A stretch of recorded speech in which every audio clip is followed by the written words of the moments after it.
बिस्मिल्लाहिर्रहमानिर्रहीम, अस्सलाम वालेकुम नाज़रीन। आप यूट्यूब चैनल देख रहे हैं, मैं इमरान खान हूं। सबसे पहले तो आपको मैं बता दूं कि जो जलसा है उसने नींदें हराम की हुई है हुकूमत की, क्योंकि लाहौर में जिस तरह का बंदोबस्त किया गया था, जो इंतजामात थे, उनको देखकर ये अंदाजा लगाया जा रहा था हुकूमत की जानिब से खास तौर पर कि लोग निकल ही नहीं पाएंगे।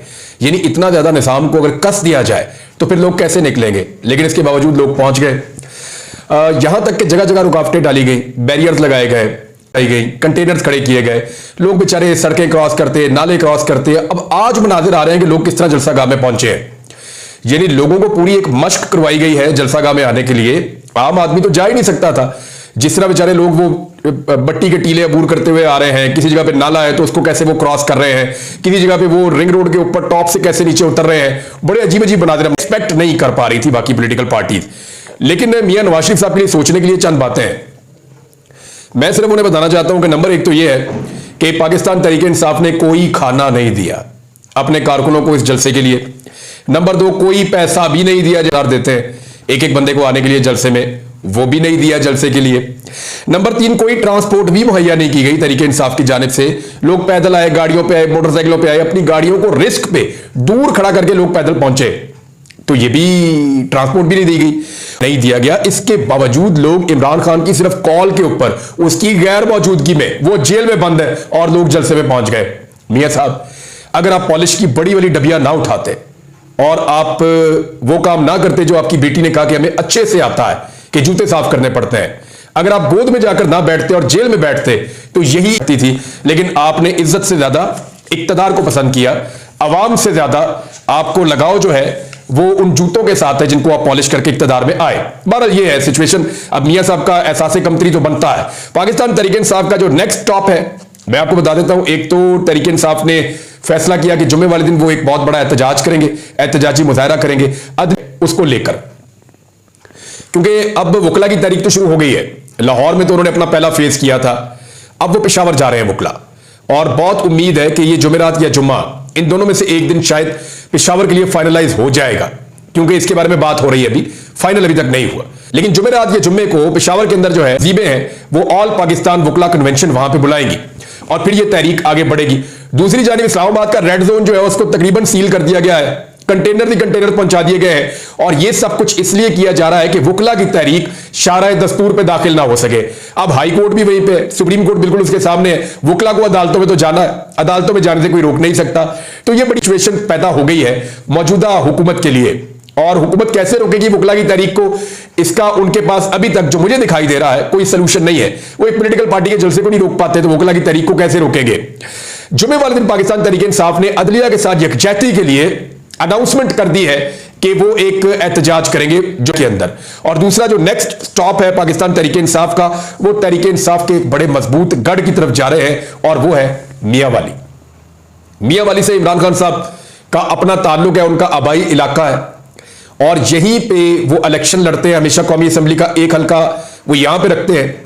पाकिस्तान में जो सबसे ज्यादा वोटों का रिकॉर्ड है वो भी मियां वाली में बनता है, जो इमरान, तो बिल्कुल वन साइडेड मियां वाली है। मियां वाली का हर आदमी अपने इमरान खान के साथ खड़ा है, क्योंकि वो ना सिर्फ इमरान खान को ओन करते हैं, इमरान खान का अपना ताल्लुक मियां वाली से है, बल्कि मियां वाली के लोग जो है वो पाकिस्तान तहरीक इंसाफ के नजरिए के साथ भी बड़े डट कर खड़े हैं। तो अब मियां वाली में बहुत सारे रास्ते खैबर पंजाब से भी उधर को जाते हैं, तो ये जो सॉल्ट रेंज का रीजन है ये सारा मियां वाली की तरफ जाएगा, और ये एक बड़ा भरपूर जलसा होने वाला है। हुकूमत अपनी पूरी ताकत लगाकर भी इसको नहीं रोक पाएगी। मैं आपको फिर बता रहा हूं कि हुकूमत अपनी पूरी ताकत लगाकर भी इसको भी नहीं रोक पाएगी। जब लाहौर में कुछ नहीं कर सके तो मियां वाली में क्या करेंगे। और मियां वालियों को तो सब जानते हैं कि जब वो ठान लेते हैं कुछ से करते हैं। ये आप देख लीजिएगा, मियां वाली में अगला जलसा आने वाला है। अब बहुत थोड़े वक्त में पाकिस्तान तहरीक इंसाफ ने जलसा करने का एक नया रिकॉर्ड कायम किया है। लेकिन इस बीच में मुझे याद आया कि इसका आगाज हो गया था 2022 में, मई 2022 में। आपको याद होगा सियालकोट में एक जलसा था पाकिस्तान तहरीक इंसाफ का, और जिस ग्राउंड में यह जलसा हो रहा था, जहां पुलिस में सुबह सुबह आके वहां का डीपीओ था हसन, जिसको मरियम नवाज ने आपको याद होगा एक ट्वीट करके कहा था शाबाश हसन। जब हसन ने पूरा निजाम उखेड़ दिया, मशीनें लाकर जलसागाह की सारी चीजें तोड़ दी, पाइप उखेड़ दिए, स्टेज उखेड़ दिया सुबह सुबह, तो ये सारा कुछ हसन ने किया था। ये वही हसन है जिसने मुझे गिरफ्तार किया था पहले, सियालकोट 10 इदारों के हवाले कर दिया, जहां पे मैं 5 महीने तक तकलीफ बर्दाश्त करता रहा। ये वही हसन है। और इसी ने मुझे प्लेट में रखकर अपने आईजी के हुक्म के ऊपर मुझे हवाले किया था एजेंसियों के।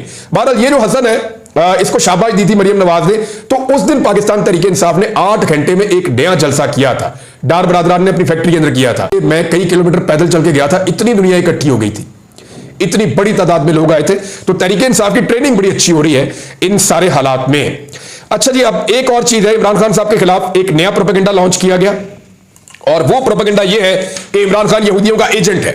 यानी पाकिस्तान में कोई ऐसा इमरान खान के खिलाफ इस निजाम ने इस्तेमाल ना किया हो। मैं आपको वो कार्ड गिन के बताता हूं जितने मुझे याद है। लिसानियत का कार्ड इमरान खान के खिलाफ इस्तेमाल हुआ, औरत कार्ड इमरान खान के खिलाफ बार बार इस्तेमाल हुआ, सुबाइयत का कार्ड इमरान खान के खिलाफ बार बार इस्तेमाल हुआ, मजहब का कार्ड इमरान खान पे बार बार और इस तरह इस्तेमाल हुआ कि उनके ऊपर गोलियां तक चलवा दी। दहशतगर्दी का कार्ड ये भी इमरान खान के खिलाफ इस्तेमाल हुआ, कार्ड ये भी इमरान खान के खिलाफ इस्तेमाल हुआ। गद्दारी और बगावत का कार्ड ये भी इमरान खान के खिलाफ इस्तेमाल किया गया। मुल्क दुश्मनी का कार्ड ये भी इमरान खान के खिलाफ इस्तेमाल किया गया। फौज दुश्मनी का कार्ड ये भी इमरान खान के खिलाफ इस्तेमाल किया गया। तालिबान का कार्ड इमरान खान के खिलाफ इस्तेमाल किया गया। लिबरल होने का कार्ड इमरान खान के खिलाफ इस्तेमाल किया गया। गैर जमहूरी होने का कार्ड इमरान खान के खिलाफ इस्तेमाल किया गया। यानी कोई सूद नहीं है जो पाकिस्तान के निजाम ने इमरान खान के खिलाफ इस्तेमाल ना किया हो। लेकिन पाकिस्तानियों ने इमरान खान को अपनी जिद बना लिया है, वो मानते ही नहीं है, वो तस्लीम नहीं करते। अभी जेरूसलम पोस्ट के अंदर एक खबर छपी है, और खबर तो नहीं है, एक आर्टिकल है, एक तज्जिया एक शख्स का, और उसका नाम है चर। उसने ये तज्जिया छापा और उसके अंदर वो ये कह रहा है कि इसराइल का बड़ा लंबा अरसा हो गया है, किसी नए मुल्क ने इसराइल को तस्लीम नहीं किया। मुसलमान ममालिक और अरब ममालिक इसराइल को तस्लीम पहले कर रहे थे। डोनाल्ड ट्रंप के दौर में एक डील ऑफ द सेंचुरी हुई थी। ये तस्वीर अगर आप देखें तो ये जो मेन आर्टिकल के ऊपर तस्वीर लगी हुई है, ये डील ऑफ द सेंचुरी है। यहां पे एक तरफ डोनाल्ड ट्रंप इसराइली वजीर आजम है और एक तरफ बहरीन का वजीर खारजा और एक तरफ यूएई का वजीर खारजा है। तो इन दो मुल्कों ने इसराइल को तस्लीम किया था, इसराइल के साथ हालात को नॉर्मलाइज किया था। तो इसको डील ऑफ द सेंचुरी कहते हैं। डोनाल्ड ट्रंप ने गालिबन इसका नाम दिया था। अब वो ये कह रहे हैं कि डोनाल्ड ट्रंप क्योंकि अमेरिका में इलेक्शन जीतकर वापस आने वाला है, तो दोबारा मुसलमान मुल्क इसराइल को तस्लीम करना शुरू हो जाएंगे। ये है एक्चुअली कि इसराइल की नजरें या जो तवज्जो है वो दो मुल्कों की तरफ होनी चाहिए, जिनमें एक पाकिस्तान है और एक इंडोनेशिया है। ये दोनों वो ममालिक हैं जिनकी आबादी बहुत बड़ी है। मुसलमानों की आबादी में बड़ी बड़ी जो आबादी है वो इन दो मुल्कों के हवाले से है। इसमें इंडिया का तस्करा भी है, बाकी ममालिक का तस्करा भी है, ट्रंप का भी है। तो इमरान खान के बारे में उन्होंने लिखा कि जरा दिया है, मैं आपको अगर एग्जैक्टली आपको पढ़ के बताऊं, इसमें जो इमरान खान के बारे में जुमले हैं 2-3, मैं आपको वो बता देता हूं। एक तो यह है कि साबिक वज़ीर आज़म इमरान खान ने इसराइली पॉलिसियों के खिलाफ सख्त बयानबाजी के बावजूद पाकिस्तान को अपनी खारजा पॉलिसी का रास्ता बनाने की जरूरत का इशारा दिया है। कहां दिया है हमने तो आज तक नहीं देखा, नंबर 1। अभी मैं आपको हकायक बताऊंगा, कुछ ऐसे सहाफी गवाह हैं और वो बताएंगे भी।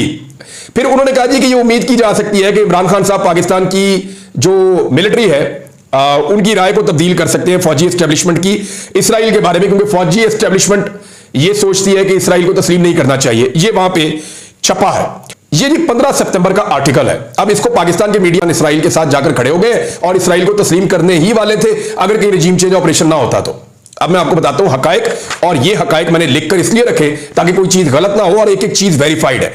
पाकिस्तान का इमरान खान वो वाहिद लीडर है जिसने मुल्की और आलमी सतह के ऊपर इस्लामोफोबिया के खिलाफ और इसराइली मजालम के खिलाफ सबसे बढ़कर आवाज उठाई है। इसने फलस्तीनियों के ऊपर जो जुल्म हो रहा था उसको दुनिया की सबसे बड़ी जेल करार दिया था। गजा में जिस तरह से उन्होंने सराउंड किया हुआ है, चारों तरफ से घेरा हुआ है, उसको इमरान खान ने पहली मर्तबा यह करार दिया कि यह दुनिया की सबसे बड़ी इंसानी जेल है जिसके अंदर फलस्तीनियों को बंद किया गया है। और वो वाहिद लीडर है जिसने अल्लाह को गवाह बनाकर अगर मैं इसराइल को तस्लीम कर लेता हूं। फलस्तीन का मसला हल करने के लिए इमरान खान ने पाकिस्तानी वज़ीर आज़म में अब तक सबसे ज्यादा जोर दिया है। आप अक़वाम मुत्तहिदा में इमरान खान साहब की तकरीर उठाएं, उसका उर्दू ट्रांसलेशन करें और उसको आप पढ़ें तो आपको आइडिया हो जाएगा कि इमरान खान से ज्यादा जोरदार तरीके से कोई और फलस्तीनियों के हक में खड़ा नहीं हुआ। एक चीज और है, आप जरा एक बात सोचें, अगर तो जेरूसलम पोस्ट को यह बात नहीं पता कि जब हम उसके हक में लिखेंगे तो पाकिस्तान में उसकी ऐसी तैसी हो जाएगी। वो तो अपने एसेट को कभी भी एक्सपोज नहीं करेंगे, दुनिया को पता नहीं चलने देंगे कि उनका एसेट कौन है। हाँ, इमरान खान की क्योंकि उनके साथ एक मुखालफत है तो इसलिए वो इमरान खान को पॉलिटिकली डैमेज करने के लिए ये कर सकते हैं। जो लोग आज ये जेरूसलम पोस्ट की गवाहियां दे रहे हैं, तो लिखा या वो जो आर्टिकल उसके अंदर छपा उसमें जिस बंदे के जो ख्यालात हैं वो इमरान खान के बारे में बिल्कुल दुरुस्त हैं, तो उनको ये भी बताना चाहता हूं मैं कि जब मासूम फलस्तीनी शहीद होते हैं ना तो जेरूसलम पोस्ट उनको दहशतगर्द कहता है और उन पर जो मजालिम होते हैं उनको दुरुस्त कार्रवाई करार देता है। अपनी आजादी के लिए जो लोग वहां पे फलस्तीन में खड़े होते हैं या जहादी दहशतगर्द करार देता है जेरूसलम पोस्ट, मासूम बच्चों पर, अस्पतालों पर, स्कूलों पर और पनाहगजीन की बस्तियों के ऊपर जब अटैक होता है या बमबारी होती है तो उसको भी जवाब फराहम करता है यरूशलेम पोस्ट। तो अगर आप गवाही दे रहे हैं यरूशलेम पोस्ट की तो ये चीजें भी आप अपने ज़हन में रख लें कि आप किसके हक में, बेवकूफ तो नहीं है ना।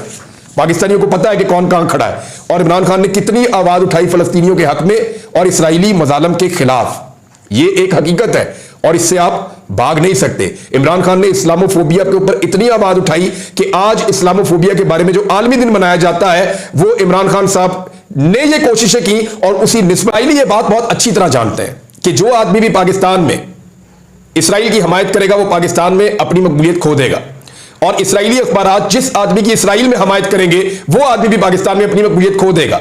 आप सोचिए कि इस अहम मौके के ऊपर इसराइल के अंदर, इसराइली अखबार के अंदर इमरान खान के बारे में ये जुमले लिखने का मकसद क्या है? उसको चारा फराहम करना है क्योंकि हुकूमत बेचारी हो चुकी है, हुकूमत के पास कोई चारा नहीं है, कोई रास्ता नहीं बचा इमरान खान से बचे कैसे। तो अब ये एक कार्ड दोबारा उनको दिया गया है कि इसको इस्तेमाल कर लो।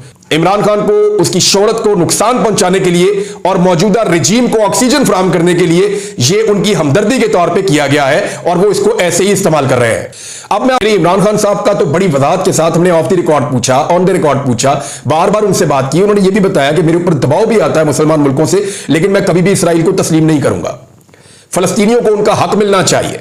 जब तक फलस्तीनियों को उनका हक नहीं दिलवा देंगे तब तक हम कोई इस बारे में सोच भी नहीं सकते। ये इमरान खान साहब का कहना। उस दौर में जनरल बाजवा जब मिलते थे बासर अफराद से या सहाफियों से तो वो क्या कहते थे, सहाफी पहले ही बता चुके हैं। वो बार बार कहते थे कि इसराइल के साथ नॉर्मलाइजेशन अगर अरब ममालिक कर रहे हैं तो हम क्यों नहीं कर सकते। जनरल बाजवा बार बार ये कहते थे कि आप जाएं, जाकर इसके ऊपर पब्लिकली बात तो करें, इस बहस को तो पाकिस्तान में शुरू करवाएं कि जनाब इसराइल और पाकिस्तान। जनरल बाजवा सहाफियों को बिठा के लेक्चर्स देते थे। एक दफा मैं भी वहां पे मौजूद था, दो चीजों के ऊपर। एक वो ये कहते थे कि जनाब इसराइल के साथ नॉर्मलाइजेशन को पाकिस्तान को बहस करनी चाहिए, जब अरब ममालिक कर रहे हैं तो हम क्यों नहीं कर रहे, हमें भी अपने बारे में सोचना चाहिए, हमें बहुत फायदा हो सकता है। यह बात इस आर्टिकल में भी लिखी गई है जो जनरल बाजवा साहब करते थे। लेकिन जनरल बाजवा का तस्करा तो कर नहीं रही ये आर्टिकल। क्यों में आप सोचिएगा, वो जनरल बाजवा जो हमें बुलाकर कहते थे इसराइल के बारे में, उनके बारे में एक जुमला नहीं लिखा और वो इमरान खान जो इसराइल के खिलाफ हमसे बात करता था उसके बारे में जुमले लिखती है। समझ आ रही है आपको? हामिद मीर साहब आपको गवाही देंगे, नसीम ज़ारा साहब आपको गवाही देंगी और बहुत सारे सहाफी। मैं नाम लेके मुश्किल में नहीं डालना चाहता, ये दलेर लोग हैं, मैंने इसलिए इनके नाम ले लिए हैं, आई देते। कुछ सहाफियों ने मुझे टेलीफोन करके कहा कि हमारे ऊपर दबाव है कि हम इसराइल के साथ ताल्लुकात के बारे में प्रोग्राम करें। और मैंने कहा भाई प्रोग्राम ना कर देना, लोग आपका घर जला देंगे। यहां तक नौबत आ गई थी। तो ये तो जनरल बाजवा ने दो चीजें तो हमसे कही थी कि इंडिया के साथ कश्मीर को छोड़कर हमें मामला नॉर्मलाइज करने चाहिए, कश्मीर को भी भूल जाएं। और दूसरा जनरल बाजवा ने कहा था कि इसराइल को अगर अरब ममालिक तस्लीम कर रहे हैं तो क्यों ना हम भी इस तरफ सोचना शुरू करें और आप टीवी चैनल पर जाके इसके ऊपर बहस करें। तो ये तो जनरल बाजवा कहते थे। इमरान खान ने तो बिल्कुल ये बारे में बात नहीं की थी, बल्कि वो कैटेगोरिकली कहते थे कि मैं कभी भी इसराइल को तस्लीम नहीं करूंगा, फलस्तीनियों को पहले उनका हक मिलना चाहिए। नाज़रीन, कुछ और गवाहियां भी आ रही हैं। पीएमएलएन के बहुत सारे लोग अब ये बताना शुरू हो गए हैं कि हमें तो पता ही नहीं था कि आईनी तरमीम में क्या नहीं किया था। सीनियर रहनुमा है और कैसर अहमद शेख साहब, ये मेंबर कौमी असेंबली हैं पीएमएलएन के, और ये भी कह रहे हैं जी मुझे तो कुछ पता नहीं था कि क्या तरमीम आ रही है, हमें तो बुला के उन्होंने बैठा दिया कि जी आपने वोट डालना है। और जो गवर्नर पंजाब है वो भी अब मुस्लिम लीग नून पर बहुत तनकीद कर रहे हैं क्योंकि पीपल्स पार्टी अपनी जान छुड़ाना चाहती है। उन्होंने कहा जी कि वजीर आजम को फिरे, होश के नाखुन लें, चीजें मेरिट पर चलने दें, कोई मेरिट पर चीफ जस्टिस बनता है तो बनने दें, जाने वाले को जाने दें।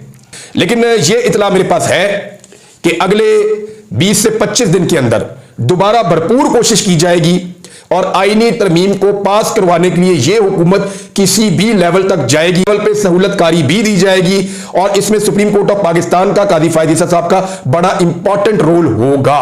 अब देखना यह है कि पाकिस्तान तहरीके इंसाफ इसको कैसे रोकती है। कुछ बड़ी आम चीजें मुझे आपके साथ शेयर करनी है, लेकिन नेक्स्ट वीलॉग में कुछ अदाद शुमार भी हैं। लेकिन अब तक के लिए इतना ही। अपना ख्याल रखिएगा, अपने चैनल का भी। अल्लाह हाफिज।